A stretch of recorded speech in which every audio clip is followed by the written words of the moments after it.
Welcome back, everybody, to the Anything OU podcast on the Christian Drew Show. As you can see, I'm not Christian Williams, and Travis Davison is not Drew England, but we're going to come to you live here from Omaha doing a Omaha edition of the Anything OU podcast. Travis, appreciate you coming on with us. I know we're having some fun up here. So, absolutely. I appreciate you having me on. Yeah, absolutely. But before we get into that, let's go over and talk about our sponsors real quick, hornsdownshop.com. If you guys need any of the latest Deshaun White gear, anything else you can't get on Campus Corner or anywhere else, go visit www.hornsdownshop.com. You can even support us. Go grab that If You're Lost, Return to the Tailgate shirt. I know Trav, he just got himself one. So he's rolling with the swag. And then also our newest sponsor, plainsgolfco.com. They got some great golf gear. They're also local. They're Tulsa guys and they're Sooner fans. So go over to plainsgolfco.com, pick up some new gear for them. I know they got me on Twitter rocking their new gear and their new hats. So excited to partner with them. But, hey, we're here in Omaha, Travis. Hey, let's get talking baseball. Game one, we come out against A&M. Bats are hot. Talk us through, game one. We'll go into game two, obviously, that just ended last night. But just the overall atmosphere when we first got here, everything like that. Talk a little bit about game one. Yeah, the atmosphere has been incredible. One thing about game one that, I was watching was the bats were hot, but the pitching wasn't great. Obviously, Samlin gets beat up a little bit when he comes in, gives up 4 runs nearly immediately. Not a great outing all around. Obviously, Trevin Michaels comes in and cleans things up. But, I think most teams would think, hey, if I get 8 runs, we're probably going to win that game. But our bats carried us, and we didn't have to worry about the pitching. So I think I like the win, but there was a lot to clean up. Anytime you can get away with not a great pitching day and still get a win in the College World Series, then you may have a little luck on your side. But we're getting contributions from a lot of freshmen all over the roster. It's not just, Peyton Graham going up there and batting 800. It's coming from the whole roster. Yeah. Really liked what I saw out of game one because A&M, they always score after the 6th inning. You can look at their regionals and their super regionals and everything like that. They always come on late. And it sounds simple, but they don't swing at balls and they swing at strikes. And they foul off a ton of strikes. Their games always take longer because their at-bats take forever. They take a lot of breaks too and whatnot to make them last forever, but their at-bats really do take a while, and they can wear on you as a pitcher. So I was glad to get out of that one with a decisive victory. Yeah. And it helped too that Jake Bennett came out and through strikes, does what he always does. And I think a lot of people were kind of scratching their head a little bit about Sandlin coming out of the bullpen because this is his first appearance out of the bullpen. Yeah, he looked a little shaky, but I think just the confidence we have in him, coming in there to try to do a job, and guys are they're going to get touched up a little bit. It wasn't like he gave up any, huge hits. I think they got a couple flares to right field, just some stuff that they kind of, nipped at us a little bit and made the score closer than what it was. And then, like you said, Trev came in and shut the door on them, and the bats just kept going. And it propelled us into, obviously getting a day off and then coming back against a very hot Notre Dame team who just beat Tennessee in the Supers. Everybody was high on them. Then they come out, they beat Texas. They play well. And into game two, same story, man. Our guy, Kay Horton, coming in and shoving it and getting some great innings, 11 strikeouts out of him. And then, obviously Peyton Graham doing his thing at the plate. And just the, it obviously wasn't the higher runs we saw in the first game, but 6-2 against a very good Notre Dame team is and this team is 2-0 right now and in a very good spot going into Wednesday. Yeah, and it could have been 8-2, 9-2 if it weren't for that 4th inning. And I know a lot of people get frustrated by that 4th inning. Obviously, we had some aggressive base running, but that's what got us here. You got to do what got you here. You can't change your identity once you get to Omaha. So, I loved it. Obviously, it was kind of a freak scenario at third base with the ball hitting our third base coach, him kind of turning around. And then that's the kind of play that you don't see very often. And I think that's a lot of people – I've never seen it. there was a lot. Yeah. And I've played baseball for a number of years and everything like that. And I think that was the first time I've ever seen something like that happen. And so I think, yeah, as fans or something, yeah, we want to get on, the guys for that. But that's just one of those plays that, hey, at the end of the day, we got the win. Trev came back in, closed the door there. And, we kept the great. And like you said, the aggressive base running. For those of you who are just now watching Oklahoma baseball, and tuning in now, hey, great, love it. But that's something that we've done all year, and that's something that we hang our hat on, is putting pressure on the defense and making them throw us out. And so, hey, I love it, and we're 2-0. I'm not complaining, and we'll see who we get. Come Wednesday. So. Yeah, I couldn't agree more. I think we increased our stolen bases by 80 in one season. And you're going to get thrown out.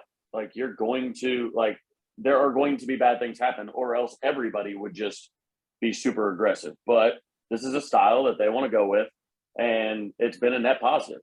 I mean, when the pitcher always has to worry and has to worry about the speed of his delivery, because so many people think, oh, if the catcher's good, then, he might gun you down.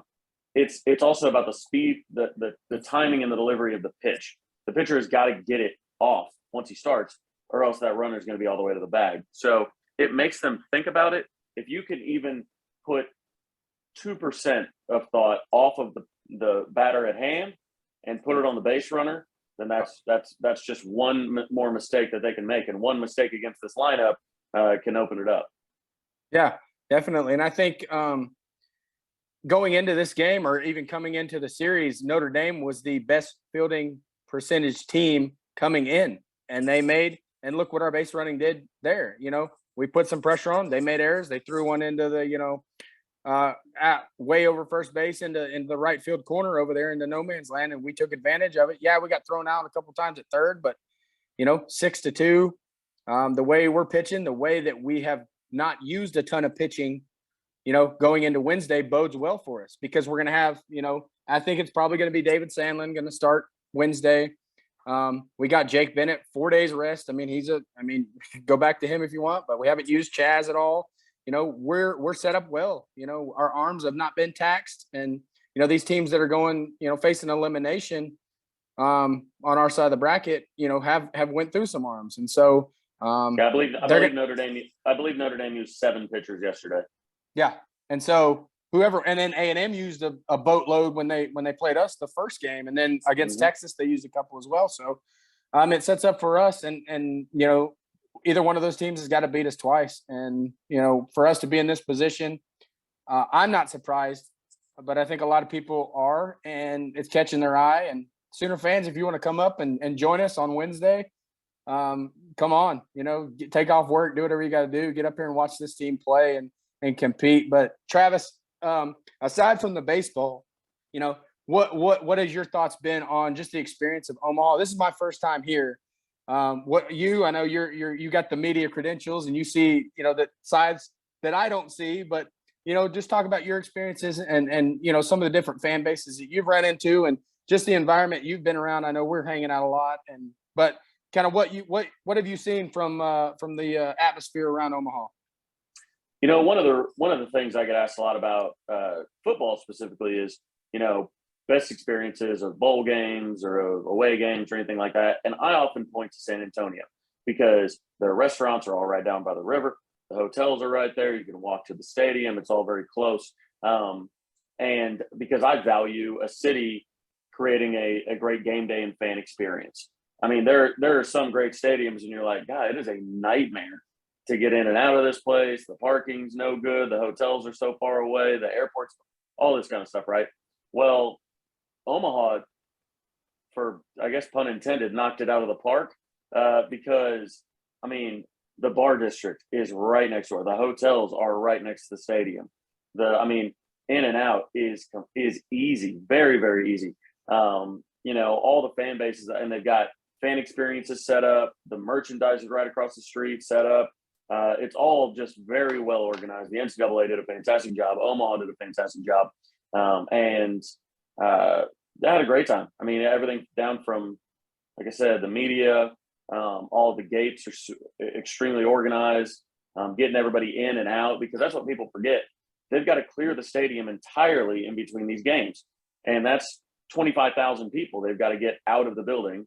And then they've got to do some semblance of cleaning and then get them back in. So very impressive production. I'm curious to know if we were 0-1 or if we just got eliminated, if I would feel the same way. Maybe I'm just really liking Omaha because we're 2-0, but that could be the case, at least a small percentage of it. But no, it's been above and beyond, and I see why so many people come to this event and just say, "Man, I got to come back." I see why there are LSU fans here. I see why there are Tennessee fans here. I see why there are all kinds of different fans, and I'm like, yeah, because this is a blast. Like if you like baseball, this is a blast. That's what the first day I was here. That's what blown me away. Was like we went over and seen the parents at the tailgate and everything, and I'm walking through like Tennessee tailgates and LSU and Florida and like all these other. I'm like, man, this is just a melting pot of great college baseball fans who just want to be here and be in that environment. And I think that's been the coolest thing to see is people just coming to watch baseball. Like tonight, I'm going to go watch Arkansas and Ole Miss. We're recording this on Monday, and so. That's gonna be a fun game. We do have a Razorback in our midst that we hang out with. Our friend here that we brought up, John, and we're gonna go watch it. And it's gonna be good baseball, and I love good baseball. And we did run into a new Razorback friend of ours, and so we're kind of rooting for Arkansas a little bit. We're not gonna go over the top. And I'm rooting for Arkansas because you got spotted. I used to live there. Well, I used to live there. My sister went there, and I know all these gatekeeping OU fans calling me not a real OU fan. Here's the thing. If you're one of these, it's like if my own child went to Arkansas, we'll call it, since it wouldn't matter. I would still root for OU over Arkansas. I'm like, you would root for your kid? Like, why do you love your football program or your school more than your own child or your own family? Like, at some point, it's not the flex you think it is. No. Like, at some point, it's like, okay, it's not normal. Like, and I'm one of the biggest OU fans you'll ever meet. But it's like, it's okay to come and have fun at a baseball game with a team that you grew up rooting for. Sure. And I for me, I enjoy watching it because I lived in Northwest Arkansas for 10 plus years and being around them and stuff like that. And I said, I'm not going to call the Hogs. And then the other day I called the Hogs off camera. So didn't get a shot of that, but I'll be there and cheering for them. And, hey, it's, getting closer. We're not going to call it yet, but hopefully we meet each other in that championship series and see what shakes out. But so give us your best or your funniest Omaha story so far. Mine? Oh, dear. Yeah. What about funniest? Probably, I don't know. Best is probably getting to meet Greg Sankey, because it was like, well, there's the SEC commissioner right there, just hanging out. I'm like, get to talk with him, and I was like, you're the new boss. So talked to them a little bit about SEC expansion and OU and Texas coming across, and his excitement of what OU and Texas bring. I mean, he said it was like, just look at the spring sports. Women's tennis, the national championship was OU versus Texas. Men's golf, each team makes it to the championship. OU and Texas make deep runs in the softball, and then obviously win a national championship over the others. So I mean, there's so many things, and of course baseball and everything else. But you can tell the excitement from the SEC is not just that it's this. Okay, we're coming in, we're doing you guys a favor because Alabama and Georgia and all this. Like, no, he's very much like, we want to get these two schools because they instantly make our sports a whole heck of a lot better. So, and he's loving life because 6 out of the 8 teams 2 years from now, at least, or maybe, will be SEC teams that are in the field. The only ones that would be Notre Dame and Stanford. The other 6 teams are all either the 4 SEC teams plus the 2 teams that will be SEC. So that's pretty wild. Yeah. Speaking of Texas, were you surprised they went 0-2? They really haven't had the pitching this year compared to years past. So they can't rely, like, they've got to outscore, like they've got to hit home runs. Like they're the team that relied on home runs more than anybody in Omaha, and this is a tough park to hit home runs in. It is a big ballpark, especially with that wind usually coming in, makes it that much more difficult. We're seeing a lot less home runs than we did in a lot of the regionals. So not crazy surprise. I mean, it can be explained. But when they lost to Notre Dame, I thought I wasn't crazy impressed with Notre Dame. Obviously, them beating Tennessee, everybody just thought, oh, well, this must be the greatest team of all time because they beat Tennessee. I'm like, I didn't subscribe to that thinking, but no, sad to see him go. Are you? Sad to see him go. Yeah. But hey, their merch is 50% off if you guys are in Omaha and want to, any Texas fans left over. But hey, that's all I've got here. Looking forward to another great week here in Omaha. I'm here until the Sooners go home. So, and hopefully it's with a national championship. But if anybody else is coming up, definitely hit us up. We're here. We're excited. We'll show you around a little bit. We've been here for a couple of days, so we feel like we've got the lay of the land a little bit. But Travis, any parting shots for the people? No, not necessarily. I'll be going over with Parker to see new OU commit Cade McIntyre. We'll talk to him a little bit, and then should be doing radio remotely. So stay tuned to my Twitter. I'll keep everybody updated on that. Yeah. Any other recruiting news that you want to share for football? How was Vegas, by the way? Let's talk about that for a second. Vegas was fantastic. The best collection of talent in the country.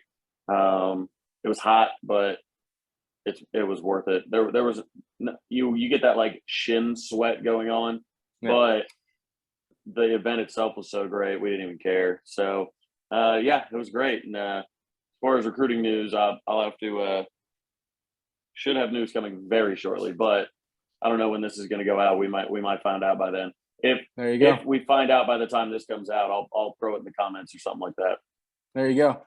Well, hey, as always, Travis, we thank you so much. This is your second appearance on the show, so you and Plank are got the double header going. So we thank you so much, and looking forward to Wednesday and then getting us into the championship series. And like I said, any Sooner fans coming up, hit us up. We'd love to see you and hang out and chat a little bit. But that's all I've got for the Anything OU podcast. If you haven't, like I said in the beginning, if you haven't, got over to hornsdownshop.com, grab you some gear, plainsgolfco.com. Get some hats, some gear, local. But that's everything I got. So we're signing off here from Omaha. We'll see y'all soon. All right, see ya.